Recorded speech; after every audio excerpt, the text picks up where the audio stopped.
All right. I want to make sure that this is actually live here.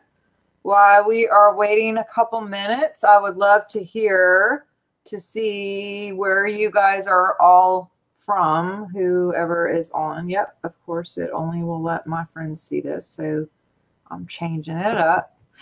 In your face, Facebook. Okay, we got somebody watching.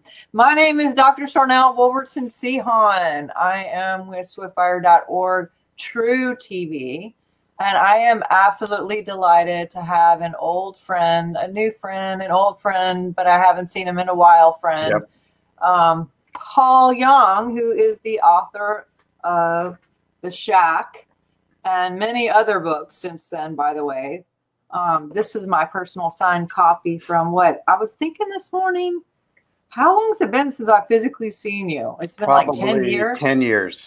Yep. 10 years. It's been, how does time go by like that? But thank you for being here with me today and with all of us. Honored to be with you. Always good to hear your voice. I know. You know, I text every now just to check in with you. And yep. one thing that I love about this man is he is forever present. He is literally love on legs. And he has taught me so much, not just through the book and the books and the movie. If you haven't seen the movie, definitely get that perspective as well.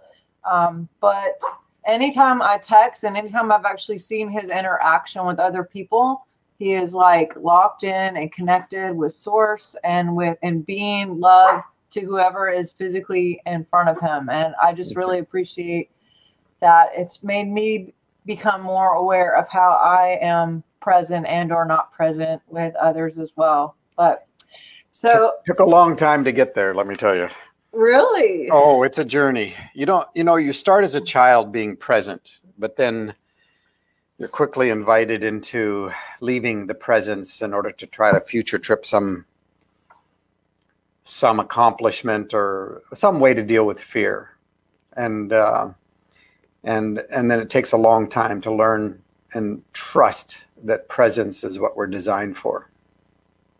Well, it's really good for the immunity. I can tell you that. Uh-huh. Well, we're designed for it, so that would make total sense. Yeah, since I've actually physically seen you, I went and got my doctorate, and so I've been practicing. And I followed you, so I knew you got it.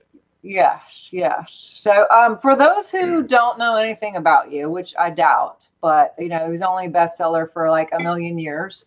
I would love for you to share your backstory for anyone who may be new to you. Okay. And I mean, some of us may hear this again. Some of you have heard this, but I would love to hear it again, and I would love for anyone else to hear it. Bird's eye view. Born Canadian up in northern Alberta. I was a year old when my parents and I moved to the highlands of what was then Netherlands, New Guinea, a Dutch colony, the big island right above Australia, half of which was an Australian colony called Papua New Guinea, which is given its independence before we got there. And the other half was just indigenous tribal people and under Dutch control in the sense that the Dutch kind of managed the coastline. But my parents were missionaries, modern Western evangelical holiness movement missionaries. And my dad had grown up as a hunter-trapper, so he was set for pioneer missions. We moved in, I was a year old, we moved into what was nicknamed Cannibal Valley because they did practice ritualistic cannibalism.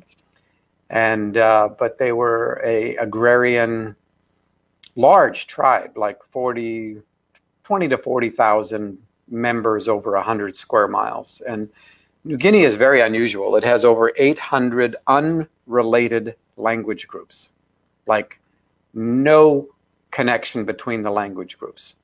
And I think they're still looking for the Tower of Babel somewhere in the middle of New Guinea. But so I grew up there, experienced some of the profound things of being a third culture kid, growing up in a multicultural world and the joys of that. And then some of the tragedy of being a third culture kid, especially in missions at that time, children were sort of the sacrificial lambs because there was a bigger mission at stake. And so, you know, my father was he didn't have a chip for being a dad.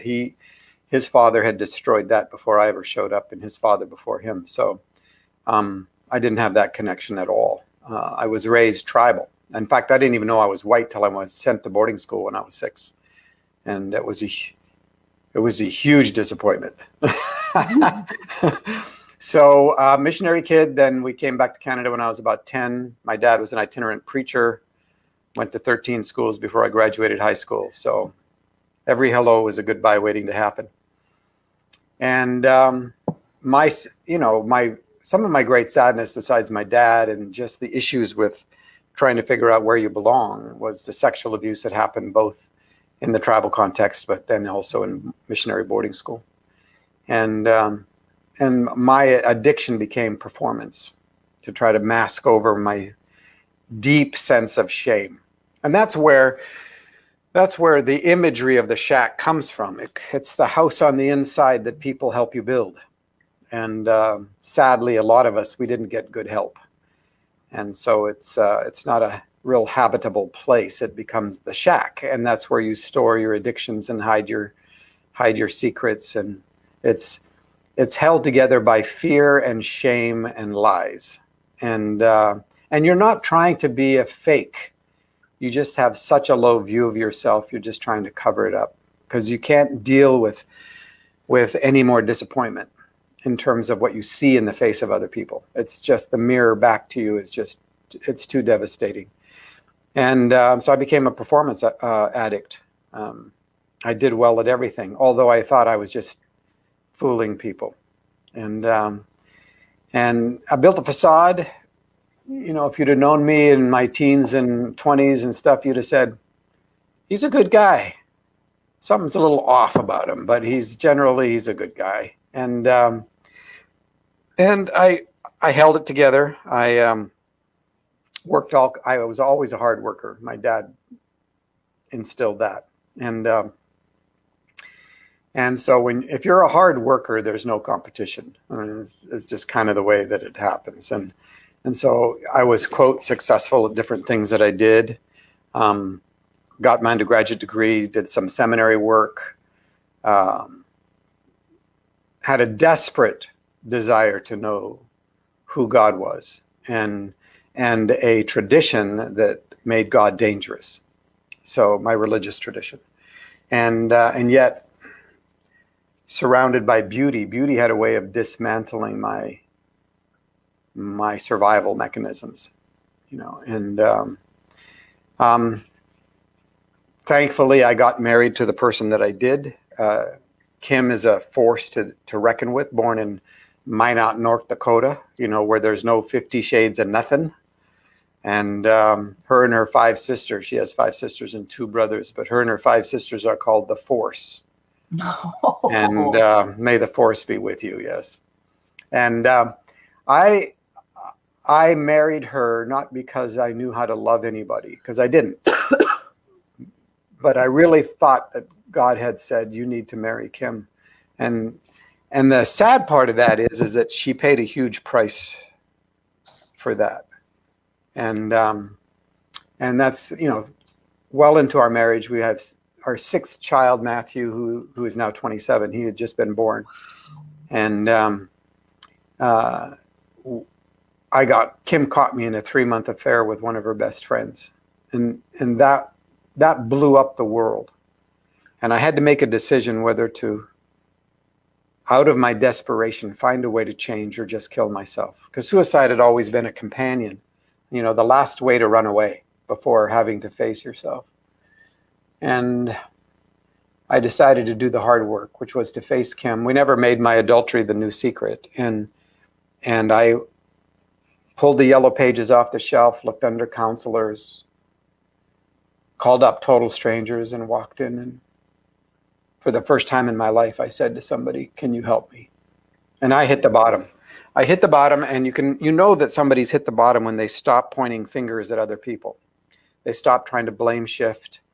They own their stuff. They tell all their secrets. And I mean, Kim was furious for the first 2 years, and then it took her and I 11 years to heal. And that 11 years went from January 4th, 94, when I got the phone call where she had found out, to the end of 2004. 11 years of dismantling and rebuilding and doing the hard work. And it was hard work. It was terribly hard work. But that's where I started learning how to be present, because I didn't have enough energy to be more than present. There was too much going on. You know, for example, the first night that Kim and I have, well, it wasn't a conversation. It was a monologue from her, right? For about 4 hours. And I mean, she just ripped into me because I had totally blindsided her. She just had no idea whatsoever.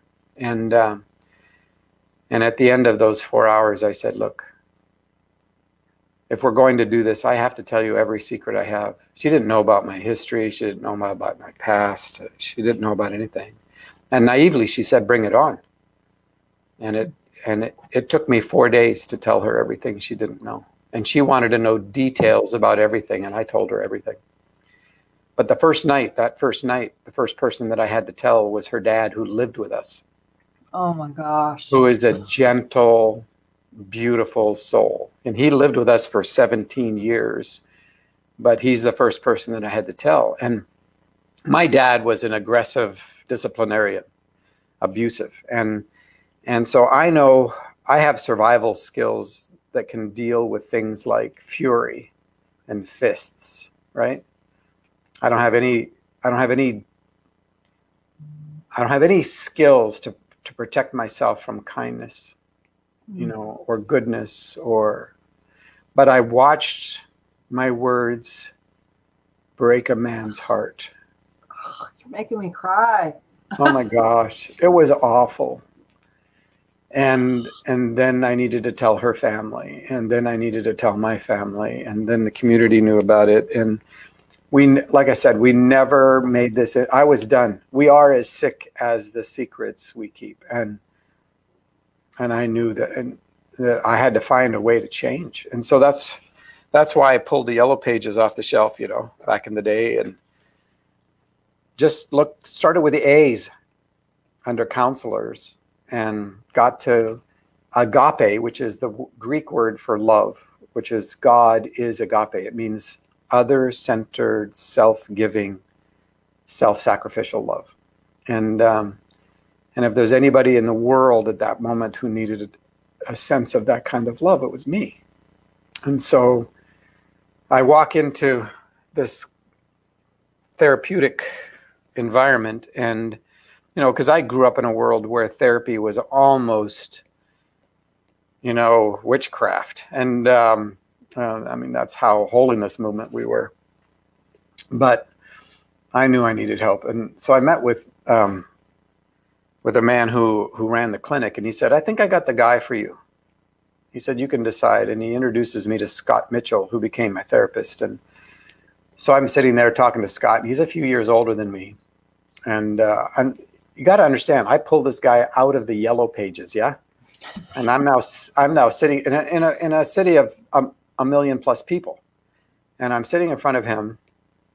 And at first, you know, he tells me as we get to know each other that he's born Canadian. He was born in the province next to me. He went to school in the province next to me. All these connections. He had anyway. So I'm sitting in front of him, and I tell him what's going on. And I say to him, right now, Scott, I don't need anybody to ask me how I'm feeling about this. I just need to know, can you get me from A to Z? And he said, yeah, I can. It'll take me 1.5 years. I said, I'm in. He laughs. He goes, Paul, everybody who sits where you are right now, they always say they're in. But after a couple months, they feel better about themselves. They feel a little bit more in control again. And they usually bail out right before the really hard stuff. I said, look, I'm not leaving until you tell me I'm done. when you hit the bottom, you're not smarter than anybody anymore. It's not, you know, your facade is gone. And now you're just trying to figure out what's actually real, what's not a survival mechanism. And so we started working, and every day I would meet with him, I'd tell Kim on my way to work, my own work, what Scott and I had been working on. And every day she had the same response. Yeah, right, whatever. Oh, wow. I mean, and that was okay. Because I knew at that point that I couldn't fix anybody, let alone, I couldn't even fix myself. The idea that you can fix somebody is just sheer arrogance, usually covered by some kind of shame. Arrogance is often a mask for shame. But I'd hit the bottom, so it's like, yeah, she has every right to be furious. You know, and here's something really significant. There's a big difference between forgiveness and reconciliation, and I think a lot of people misunderstand the distinction. Forgiveness is for the sake of the victim, and reconciliation is for the sake of the perpetrator. Forgiveness is so that the victim can be freed from what somebody did or some event that they experienced. Otherwise, if you carry around unforgiveness, it's like carrying a corpse around on your back and poisoning every relationship you have, and you're in bondage to it. Sadly, some of us, we create out of our hurt and trauma, we create a victim identity. Yeah. And then we can't forgive because we don't know who we are apart from that loss. And yes, people are victims, no doubt about it. I was. But forgiveness allows you to become free from that identity that will keep you in bondage. And so it's really for the sake of the perpetrator.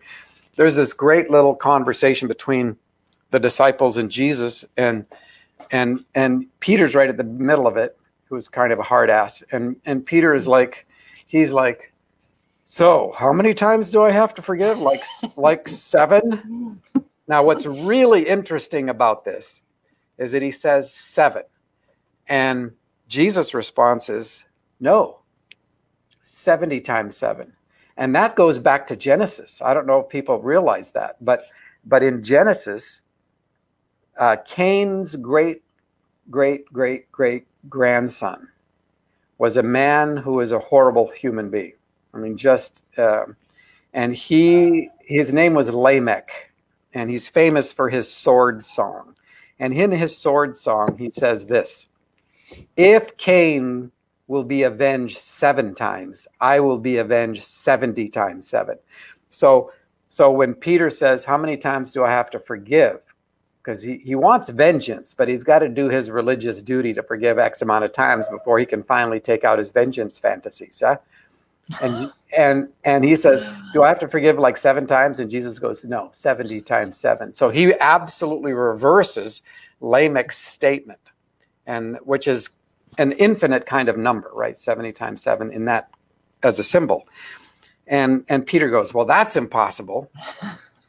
And Jesus says, Peter, if you have faith, trust, if you have a sense of reality, the size of a mustard seed, which is a seed so small you can almost not see it, you can say to the mountain of unforgiveness, be picked up and thrown into the sea, and it will be. In other words, he's saying, you have enough personal agency to forgive. You can do that. And a lot of us, it's like, well, if I give up, if I actually forgive someone, then I have to give up my vengeance fantasy. Mm-hmm. And that's what empowers a lot of people, is the vengeance fantasy. And so, and Jesus is like, no, I came to free you, not to put you into bondage. It's vengeance and it's unforgiveness that is keeping you locked up. So forgiveness is for the sake of the victim. It's so that the victim can finally be free. Reconciliation is an arduous, agonizing journey for the sake of the perpetrator. And it involves a number of different things. Because here's the deal. You can forgive someone and never trust them again. because a lot of people confuse reconciliation and forgiveness. They think that when they forgive someone, they're supposed to like them now, or they're supposed to trust them now as evidence. And all that does is recycle cycles of abuse, right? And it's, no, you need to have good boundaries. If a person's not trustworthy, you can forgive them for what they did so that you can be free, but you don't have to ever trust them again. Now, reconciliation is the rebuilding of trust. It's the journey to rebuild trust, and it's for the sake of the perpetrator. And the perpetrator has absolutely no right to put a timetable on it, or even that it happens. And if it happens, it's an absolute miracle. And it involves confession, which is just telling the truth. That's all confession is you just tell the truth, right? It involves asking for forgiveness, not apologizing. Apologizing, when you apologize, you usually keep the power. Mm-hmm. I'm telling you that I'm sorry for what? That you got caught, you know, but you're keeping the power. If I say, hey, will you forgive me? Mm-hmm. Yeah. Yes. Then the power exchanges to the person who's been hurt, right? That's good. And so it's like, no, you have to ask for forgiveness, and then you have to be open to the person going like, so what do you think that you're asking me to forgive? What do you think you actually did? Right. You know, and you have to be open to, I can't right now. I am so hurt, or I'm so devastated. And it's like, so the perpetrator doesn't have a right to put timetables or expectations on the process. And so telling the truth, asking for, you know, owning it, you know, owning all of it. And then here's the last piece. This is the repentance piece, which doesn't mean to feel bad. It means to change over time. Change over time. So it took Kim and I 11 years to reconcile. She forgave me within the first couple of years, but it took us 11 years to reconcile. And after I wrote The Shack, and after I wrote Eve, actually, I was doing a interview with Maria Shriver, who was married to Arnold Schwarzenegger, governor of California, and so she loved the book Eve, and so we went for a walk after about a 45-minute interview that turned out to be 4 to 6 minutes on Good Morning America or whatever it was, and but we went for a walk, and at one point she turns to me and she says, "Does Kim trust you?" Wow. And I said, "Absolutely," and she has every reason to. Wow. And she just chills. Said, and she said, "How did you get there?" And I said, "I got there because I owned what I did. I told the truth. You know, all my secrets came out. You know, after the first 4 days, at the end of those 4 days of telling Kim all my secrets, she said to me, "I will never believe another word that comes out of your mouth the rest of your life." Wow. And she was serious. So I thought, okay, this is the way my life's going to be. I'm going to go to work. But part of owning it is to also own the situation. I didn't run from it, but if she had decided it was over, it was over. And if I'd have gone, you know, some of this is your crap too. If I'd have done that little deflection thing, it'd have been over. It'd have been over too, right? And so I thought, she is never going to believe anything that actually changes. And so I didn't do the work to change her. I didn't do the work to fix my marriage. Whatever the marriage was going to be, it wasn't going to be what it was, because I blew up what it was. And so 11 years, end of 2004, 2005 flips over. And I'm sitting there thinking, oh my gosh, I'm like one of the healthiest people I know. Seriously. I mean, no addictions. And I'm not talking about just the ugly ones and obvious ones like porn addiction, which owned me for so much of my life. I'm also talking about the addiction of doing something great for God or doing something great for humanity. Those kinds of gold-chained addictions that will drive you into the ground just as quick as anything else. And so no addictions, no secrets. And for the first time in my life, it felt like I was a child. I'd never been a child. I've always been working against trauma of some sort. And now I'm a child, and I'm the same person in every situation. Like, how does that even happen? You know, I'd been a different person depending on the audience. That's how my life had been. And now I'm the same person, whether I'm in a hotel room by myself or I'm with my friends or with strangers or with kids or whatever. I'm the same person. And then joy was a constant companion. Like, joy had never really spent the night. And now joy is a constant companion. And what I discovered is that I had learned over those 11 years to stay present, how to stay present, because in the present is fullness of joy. Mm-hmm. You know, fear always drives you away from the present. Fear drives you into some imagination about some great conspiracy thing that's going on. You know, that's all fear-driven stuff. And you can tell when fear is behind something because people will self-promote and self-protect, and they don't know how to stay present. They're always in some imagination of some catastrophe. I mean, we do this all the time, right? Human beings, we breathe future tripping. I mean, it's just like what we do because we don't know how to trust. And a lot of us who've been hurt, there's reasons we don't know how to trust. But in my relationship with divine love, with God, with Jesus, I have someone I can trust who doesn't leave. Mm-hmm. Right? And so that changed everything. And it was that year, the 12th year, so 11 years up to the end of 2004. 2005 is a year I feel healthy. And it's the year that I finally feel healthy enough to do this thing Kim has been asking me to do for 4 years. Kim, she kept saying for about 4 years, she'd say, like, so Paul, someday as a gift for our kids, would you write something that puts in one place how you think? Because you think outside the box. Now, later she told me she was thinking that I'd write 4 to 6 pages. That's what she was thinking. But I had nothing to give my kids that year, 2005, which is the year I turned 50. So all of these things are kind of 50, year of Jubilee, like fresh starts, you know. And on the train to one of my 3 jobs, I wrote most of a story that I got done by Christmas and made 15 copies at Office Depot with never an intention to become a published author. But those 15 copies did everything I ever wanted that book to do. And it's The Shack. And so I gave it to our 6 kids, and Kim and I kept a copy. And then the extras I gave to my friends at Christmas 2005. And I went back to work. And then my friends started giving it away, and that started this whole crazy chain reaction. But 2 things are really critical in all this. One is 15 copies did do everything I wanted that book to do. Everything else is just like extra. Oh my gosh. It's God's great sense of humor.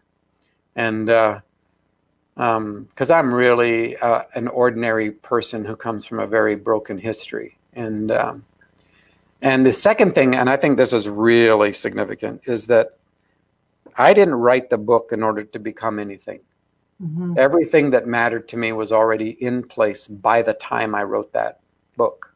So identity, worth, value, significance, security, meaning, purpose, destiny, community, love, all in place.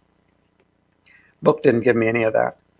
What the book did is gave us an invitation to walk on the holy ground of other people's story. Every human being's a story. And that story is holy ground. Because that's where you see the burning bush, right? You see the love of God without violation burning away everything that is not of love's kind. You know, this is a God who is a fiery fury because this God is opposed to that which harms the ones that God loves. And it's not, that fury is not against us, it's for us. Yes. And it's the same fury that any parent or grandparent feels when a child is in danger or is suffering an illness even, you know, and you just want to destroy that which harms the one you love. And that's a long bird's eye view of of where I am. So I'm 65 now. I wrote the book when I was 50, when I turned 50. And Kim and I are the best we've ever been. And even this season, you know, of lockdown and quarantine and all that kind of stuff, as difficult as so many aspects of it are, there have been golden threads that have been woven throughout this, if you have eyes to see. I mean, part of it is that we're in a huge time of exposure. And that's a good thing, because the unexposed is the unhealed. You are as sick as the secrets you keep, and I keep, right? The shack again, going back to this. To that metaphor, yeah. So now, you know, I live in the grace of one day. That's my work. I think the work for every human being is the fight to stay present. I think that's the work. Everything else flows from presence. You know, I was with a group of people in Eastern Oregon a year ago, and I do Q&R, questions and response. It's the Canadian version of Q&A. It's that the Canadians know we don't have all the answers, so you know we do Q&R and questions and responses. And I love that, because you never know what somebody's going to ask. And I love the impromptu nature of all that. And this guy says, so there's this Irish proverb I'd like you to comment about. You know, it goes like this: when you die, the only thing that will have mattered is if you had impact. What do you think about that? And out of my mouth, before I even thought, came words that I had to go like, I got to write that down. It's so good, right? Because that happens sometimes, and it's always surprising. Makes you look really smart, but it's like totally the Holy Spirit. And I said, you know, I've never heard a child say anything like that. I guess you have to become an adult to say something like that. Children assume presence is impact. Mm. Yeah. And as soon as I said that, I went, that's a mic drop line. You know, children, as long as they're not trying to survive trauma, yeah, children that are healthy, they assume presence is impact. They're not coming here with a plan to try to impress gramps or grandma, you know, and they're like, I'm here. The whole world is here right now, right this moment. This is it. And presence is impact. And a lot of us during this time, we've been forced to realize how much we've been running from presence. Yes. Right? Yeah. Because they're being stuck at home, I think, in the quiet, not going to work, you know, being in the family and just looking at the same walls and what have you, you know, people are making choices. They're either escaping with Netflix and alcohol and drugs and whatever to keep that lack of presence, or they're going inward and they're, you know, and maybe they don't have a job coming out of it. So they're like, you know what do I really love doing? And it's like, I've heard so many people who are changing careers and doing the thing they've always wanted to do, and, you know, really tapping into who they are and their purpose on the planet. And Robert Tennyson Stevens is a dear friend of mine, and he always says the present is present. Like, it's the gift present. Absolutely. And one thing I'm just going to say real quick, and I want to give you so much time, but I have recently been working with a couple that do scalar waves, and scalar waves can be used for healing. They can be used for mind control. They can good things and bad things. But one thing I've never heard until just recently is they can use scalar waves to measure the biofield.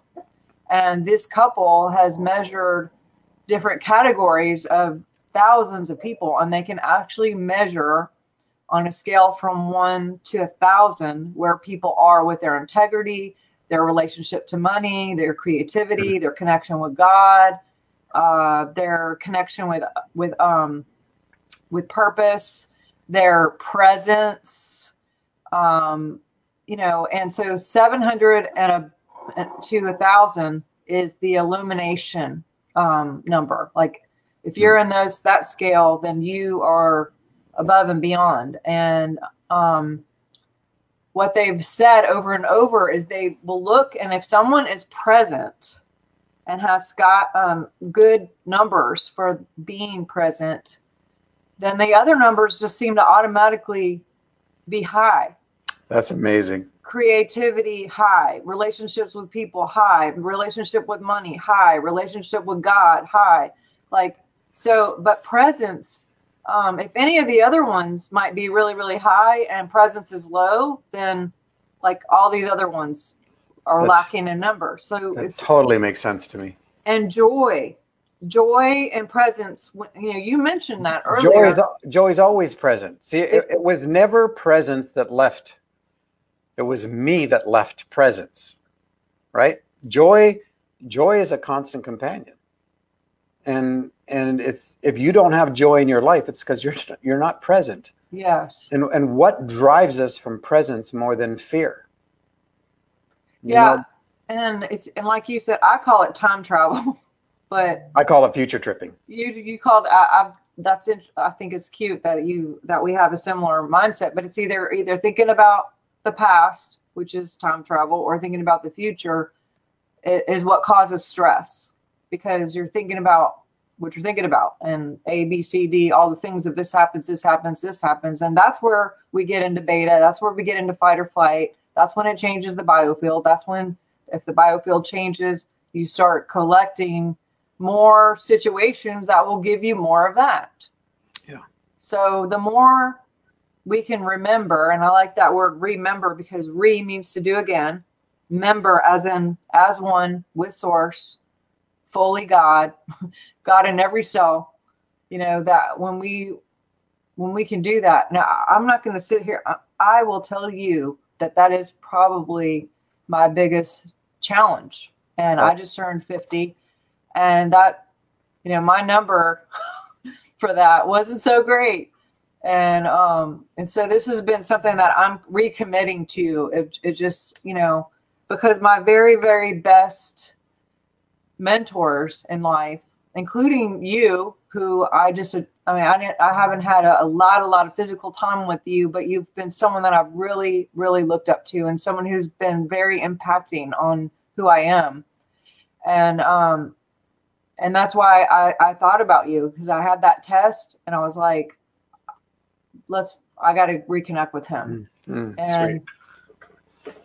But I know that this is it's not about connecting with everyone else who's got the connection, but it's about going back to remembering my connection with God. Absolutely. And we all have that opportunity, no matter if you're 50 or 5, you know, but we forgot to play, I think. Oh, totally. You can't play unless you're present. I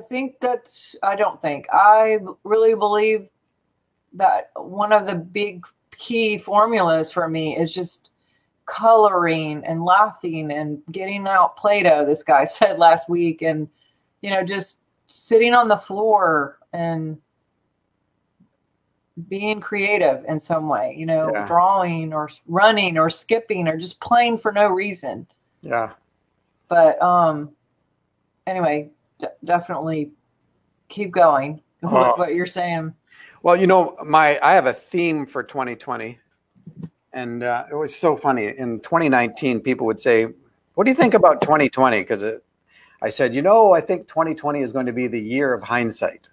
It was a joke, right? Because hindsight is always 2020, and wow. But who knew, right? Who knew what a year of hindsight this would be? But at the beginning of the year, I usually get a word for the year inside my conversation with God, but I got a phrase that was different, and also I got a verse from the New Testament, which was also different. I grew up in a very rigid fundamentalist kind of environment, and I think Trinity has this conversation about me and has had for a number of years. It's like, so do you think we should give Paul a verse for this year? Nah, he gets too triggered. Which means I've grown a lot, because I got a verse for this year, which is an incredible verse. But the phrase for the year is trust the ripples. Wow. Trust the ripples. And that has become so significant for me, because it It's like, don't make your decisions based on perceived outcomes.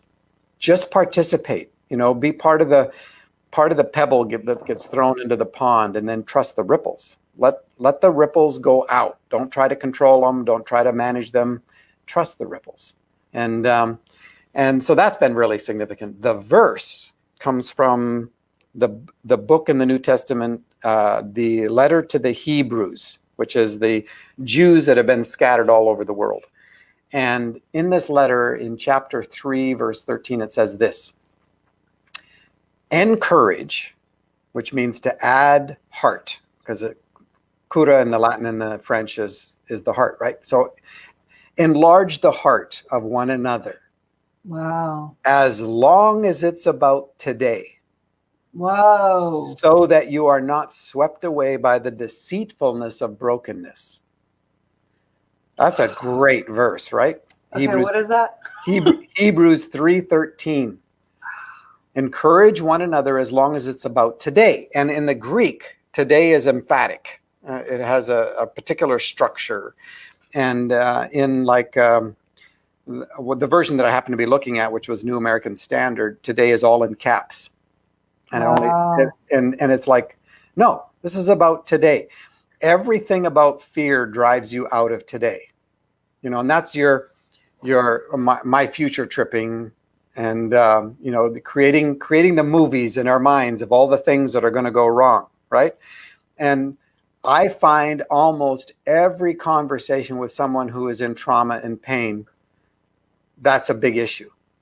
They don't know how to be present. I just yesterday, day before yesterday, had a conversation with a dear young man who is a beautiful human being, is involved in performance art, and married to, they're really good friends of ours, and they have a wonderful family of small children and all that. And COVID has put him into a situation where all of a sudden everything's dried up, and now he's scrambling to try to figure out what his identity is. And so, I said to him, so what's the single most powerful emotion you're feeling right now?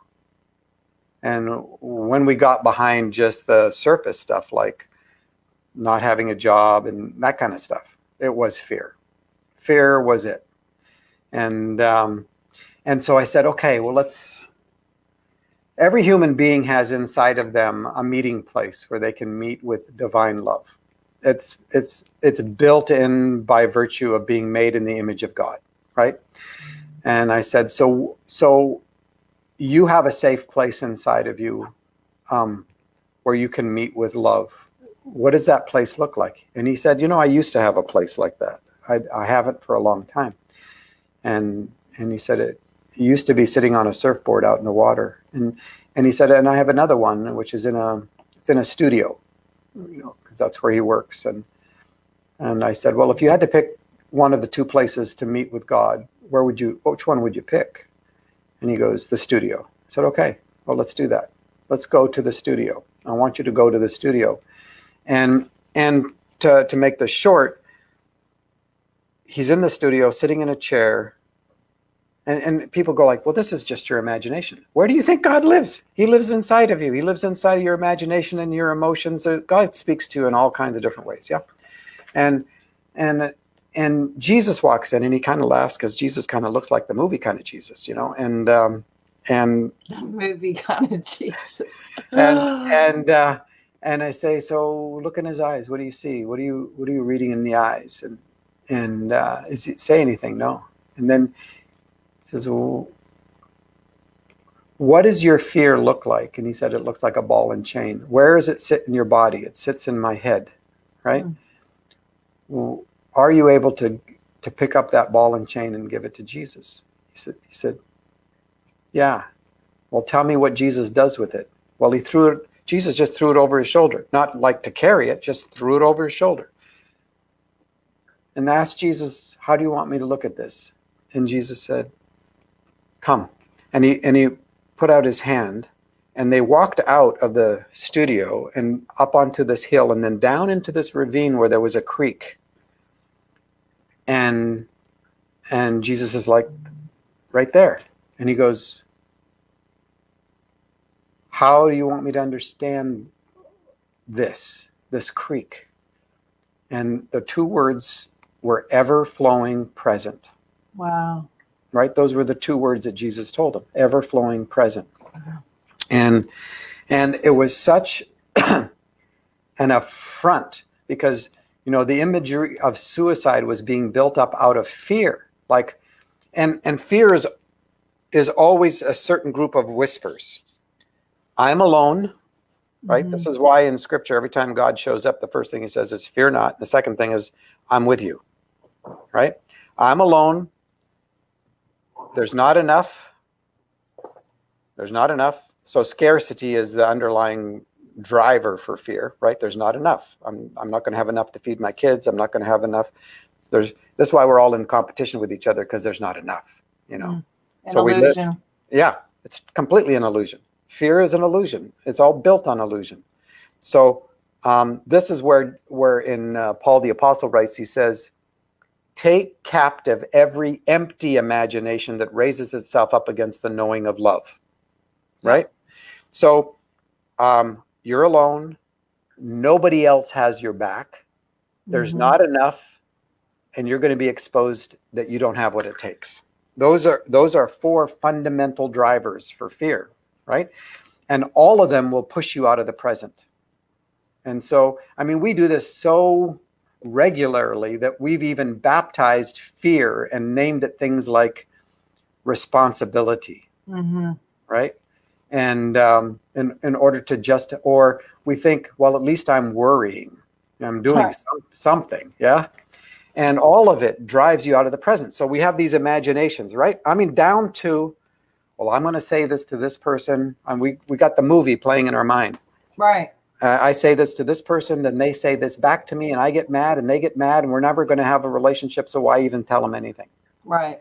I mean, and it's like the next time we see them, we've got this distance between us because I have this imagination. Made up thing, yeah. Yep. Or, you know, we take the cue, somebody walks in a room and they glances at our direction, but they don't, and we read on their faces the fear that we have about how they see us, right? And it's just like, what a complete waste of time. Well, and you going back to the fear not, there is 365 fear nots in the Bible, one for every freaking day. Yep. And also that scripture that you just brought up is literally my favorite scripture. Sweet. We demolish arguments and every pretension and or imagination, because to pretend means to tend to as if it didn't happen. Yeah. And we demolish arguments and every pretension or every image that doesn't line up with love. And how do we do that? We take captive. So how do you take captive? You know, you have to be disciplined up here, which comes from disciple, and really be aware of what you're thinking. Because if you start to make up those stories, which competition is an illusion, fear is an illusion, you know, all these things, if we have some predetermined idea of what someone thinks about us, which is just ego, really, fear, then we're setting ourselves up to image that, and we actually create it with the power of our mind. Well, and you know yourself, your body doesn't know the difference. Yeah, your limbic system can't tell if you're, you know, actually doing it or if it's just in your head, because your limbic system takes all images as real. So you have a chemical reaction. So your body goes into fight or flight or beta waves, you know, which changes your whole biofield. And guess what? The biofield is radiating out, and it also magnetizes.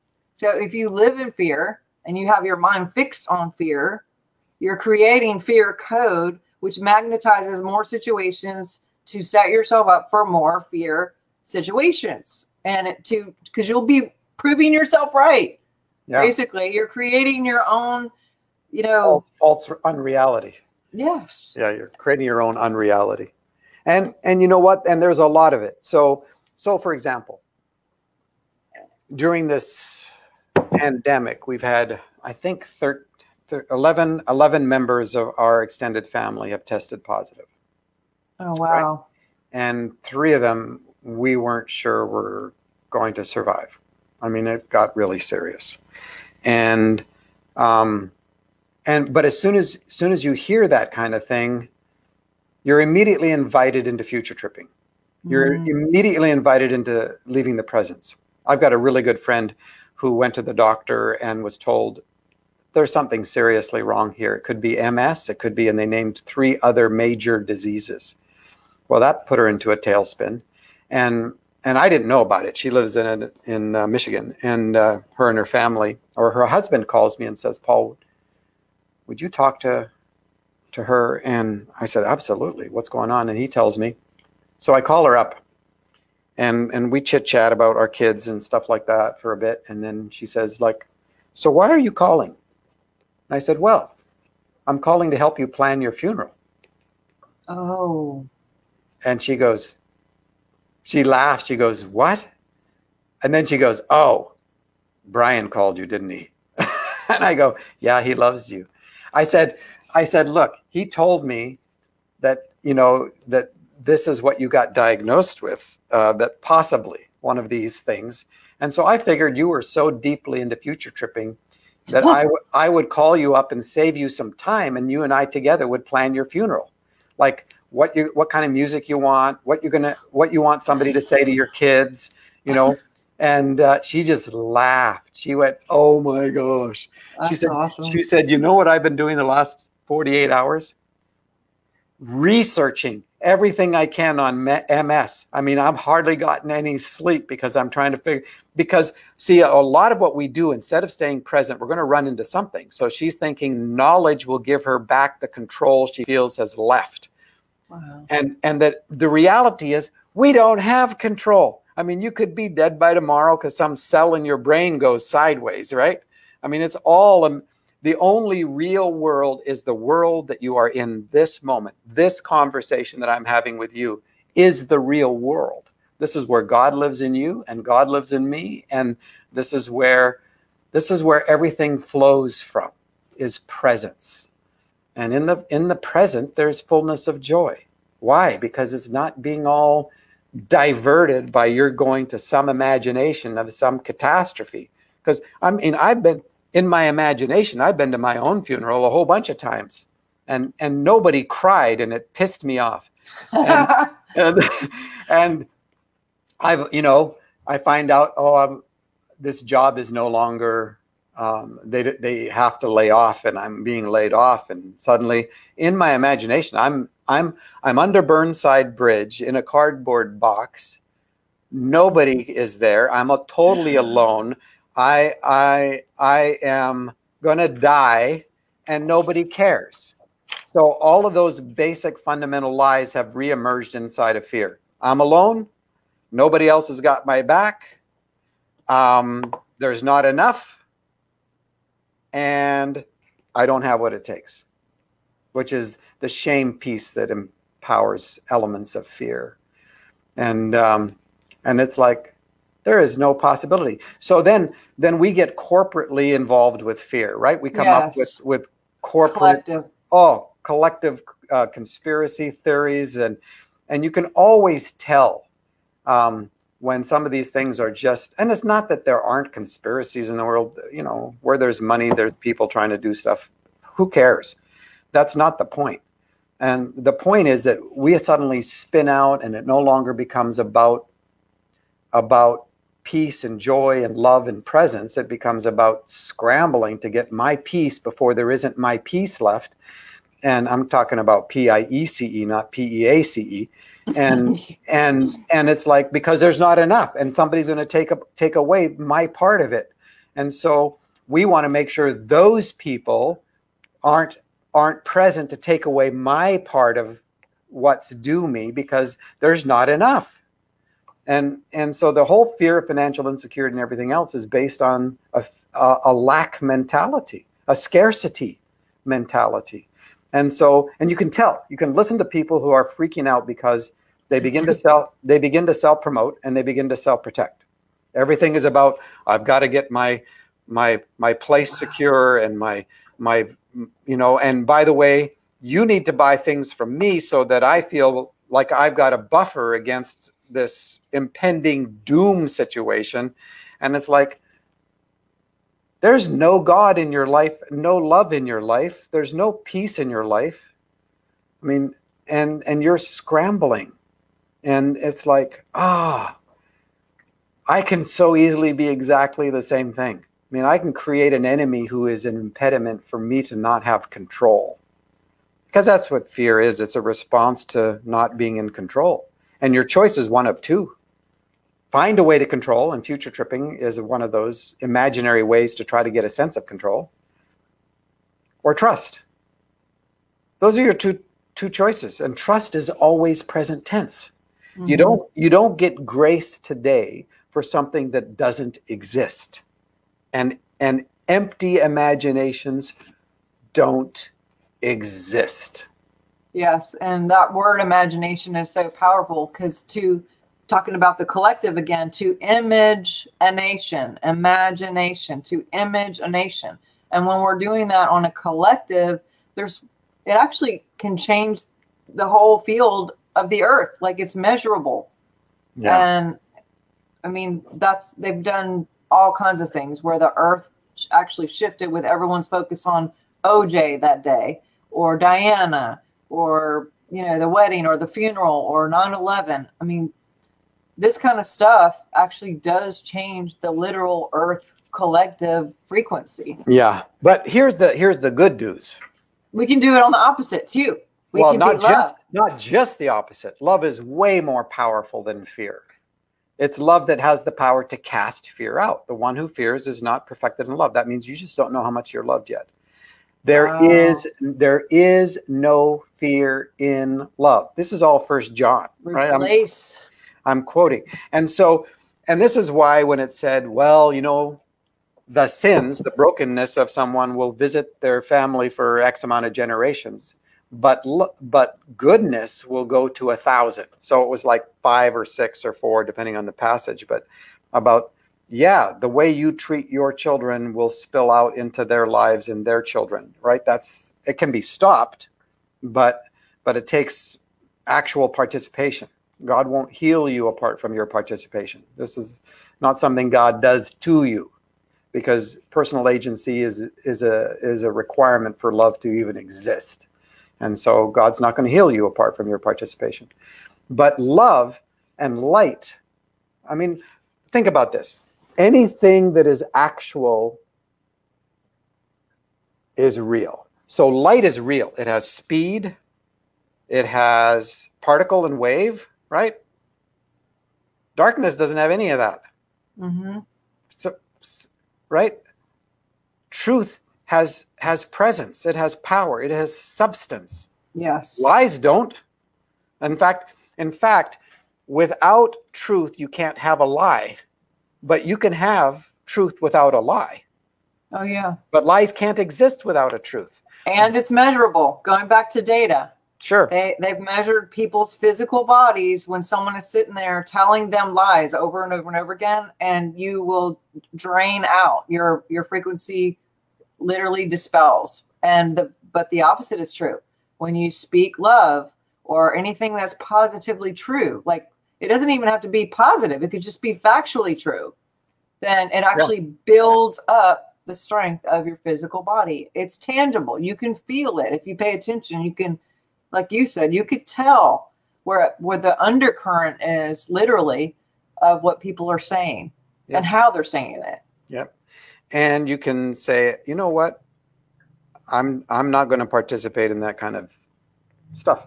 It's like, fear not is an invitation. Right.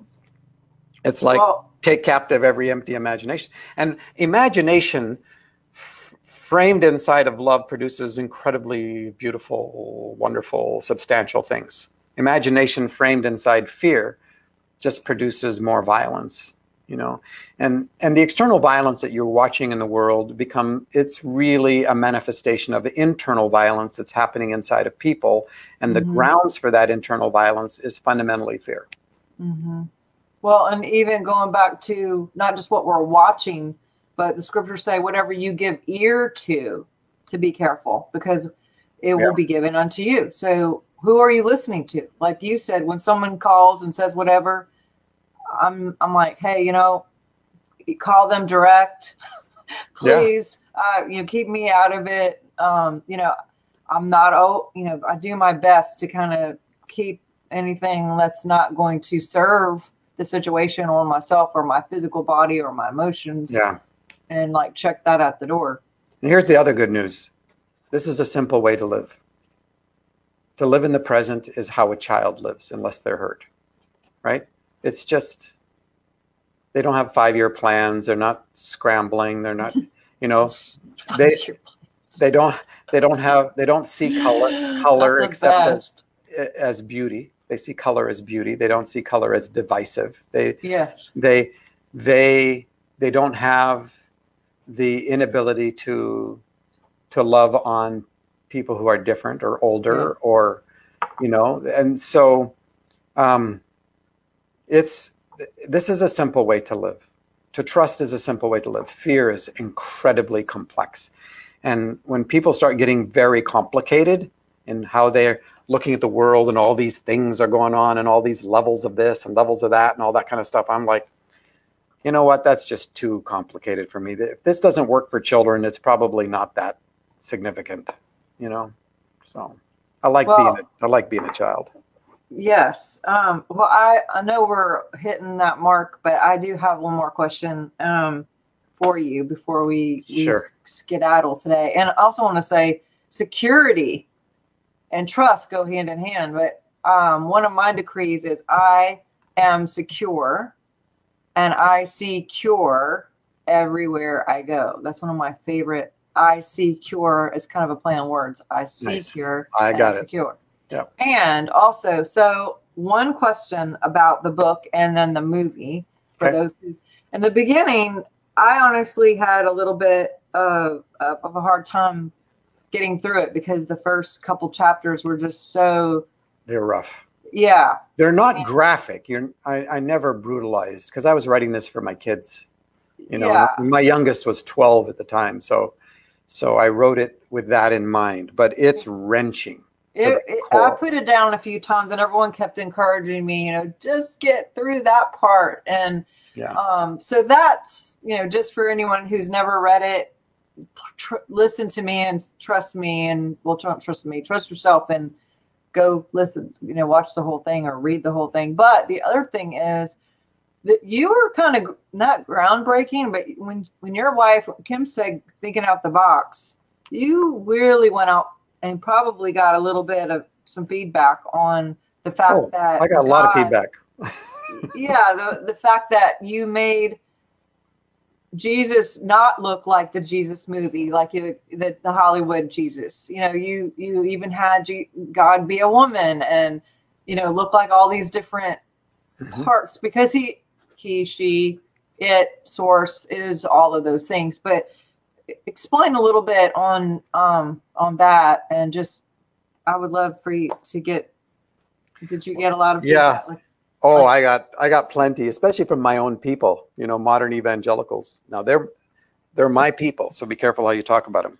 But but they're very locked into certainty and theological certainty, and as a result, they can be quite unkind as human beings, and that's because of fear.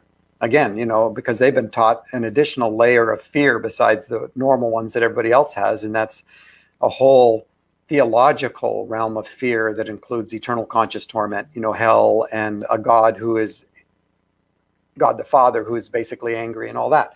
So I disrupted, not intentionally, because you have to remember that I made 15 copies at Office Depot and it did everything I wanted it to do. I didn't have any context that this would become this massive worldwide thing. And Papa God, as a large Black African-American woman, was there day one when I started working on this. There was no question in my mind. And part of that is because I actually have a theological education. And right from verse 2 in Genesis, the Holy Spirit is introduced as in feminine language. Ruach's feminine. And almost all the verbs for God in the Hebrew scriptures are feminine. It's true. And even though the nouns are masculine, but you've got this mix. And here's a really important piece. Imagery doesn't define God. If you think that imagery defines God, then you're now moving into idolatry. That is, you're focused on some image rather than on the source that empowers or is that it's speaking about.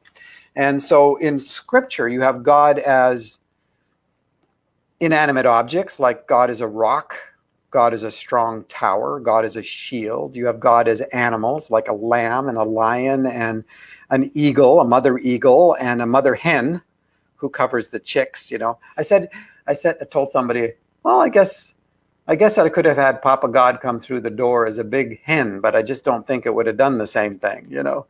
And so you've got, I mean, there's this fantastic passage in Isaiah where God as Father has a womb in which he carries you. I mean, and the Latin words in that verse are vulva and utero.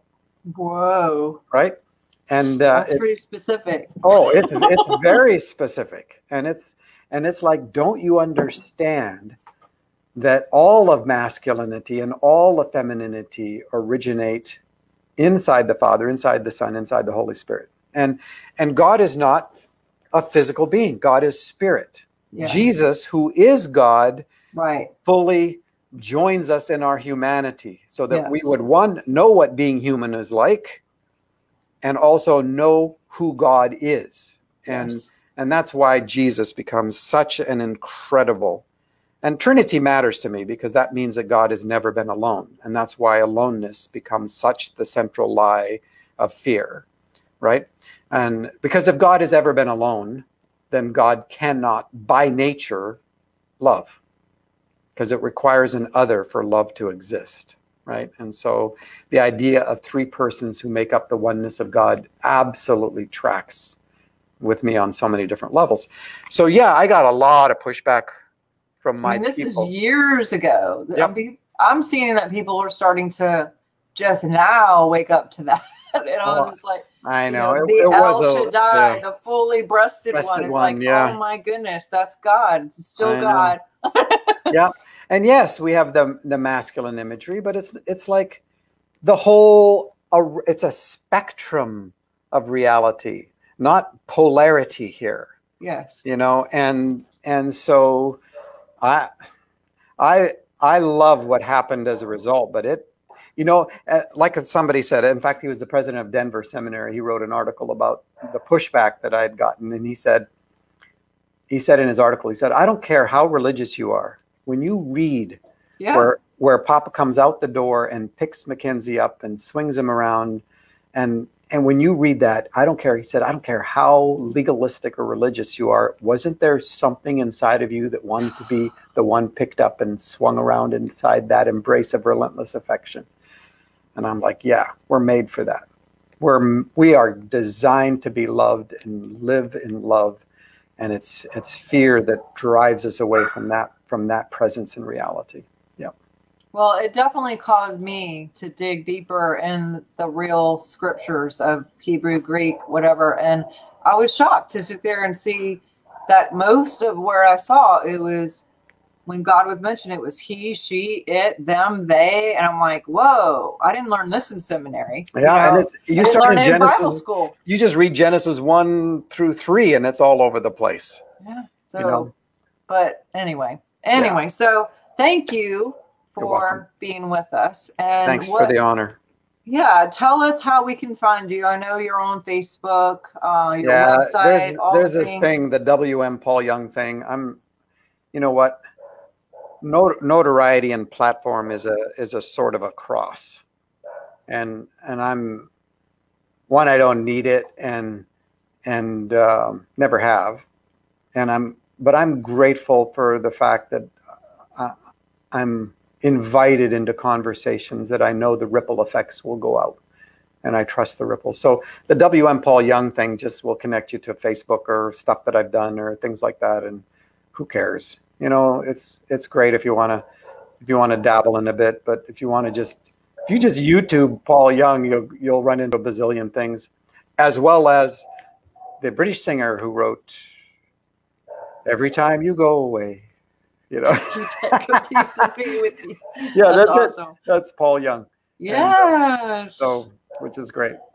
Yes, and he has other books too. So please do check out his website, go to YouTube, all the things that he's doing, newsletters, you know, make sure you're getting notifications and all that so you can keep up with what he's doing. And anyway, I just am forever grateful for us crossing paths years ago, and just really thankful that you gave us some time here for people to be reintroduced to you and to connect with you again. Thank you. Well, you've come a long way, baby. We are all hopefully coming a long We are. way. I'm such an optimist about all this. You know, I really am, because I really do think love is more powerful than fear. And I really do think that every human being is made in the image of that love and indwelt by love, whether they know it or not. And so there is an active work that is happening from inside every human being that connects to things that are good and right and beautiful and true and kind and, you know, all of those things. And good news, good report. Yep, yes, for sure. Think on these things, guys. Yes. And for all of you guys watching, thank you for being here. I really do hope that you guys will share this, because especially the presence, the forgiveness, and the reconciliation, the part for people to really dig in. I know that there's so many people who will really appreciate his story, his message, his testimony. And so please do share, tag, and make sure people, if there's anyone that you can think of that would benefit from this or resonate from this interview today, I hope you guys will do that. And I have other interviews coming up this week, so I hope you guys will stay tuned. I have Decoder Logan Jason on in about 20 minutes. I have Laura Eisenhower on tomorrow. I have Jason Q and Jason Westerfield on Thursday. So, but you can go to swiftfire.org and make sure that you get the newsletter, and you'll know what the schedule is and where to find me and all of those things. But go get his book, The Shack. Go get the other books. Watch the movie. The movie, oh my gosh, I love the character, the main character. He also played in Avatar. He did. And I mean, he's just I really like. And he was in that the war movie, the what's it called? That came out after. Actually, they released it right before, and it was produced by. Is his name Sam? Sam Worthington is his name. Sam Worthington, yeah. So yeah, he did a great job in that. It was the war movie that was I just can't think of the name of it, but it's true story based true story. Oh wow, okay. And it came out actually. The Shack got pushed off as a movie to release. They decided it was going to release in the fall, and they pushed it to the following. Actually, they picked March the 3rd, which was 3/3, which was kind of cool, and then so that they could release this movie, because they wanted this war movie to be in the run for the possible Oscars. Okay. And what's the famous Jesus movie that rocked the world? With Mel Gibson? Passion. Yes. Passion of the Christ, and Mel Gibson was the producer director of this war movie. With Sam Worthington. I'll have to Google it. Correct. Yes. It's a difficult movie, but it's brilliantly done, and it's quite redemptive, but it's rough in terms of I don't think the movie had come out yet when I met you. I remember. No, it hadn't. When we first met, you were just talking about having to have all these. The printer was bringing you all these boxes to fill your entire garage because you were shipping everything out by yourself. Well, I was stopping on the freeway, and people were handing me money, and I was giving them boxes. I remember that. Close to a drug dealer as I've ever been. Oh my God, that's amazing! Awesome. Yeah, it is. Well, blessings on you. Much love to you and to all that are watching. And tell Kim I said hello. And I cannot believe your youngest is freaking 27. That is just like, what? My oldest turned 40. Oh, wow. Well, have a wonderful week, a wonderful year, and let's enjoy just say today's grace. Yes, sir. All right. Thank you for everything. Bye, you guys. We'll see you guys later and talk soon. Okay. All right. Bye-bye. Bye-bye.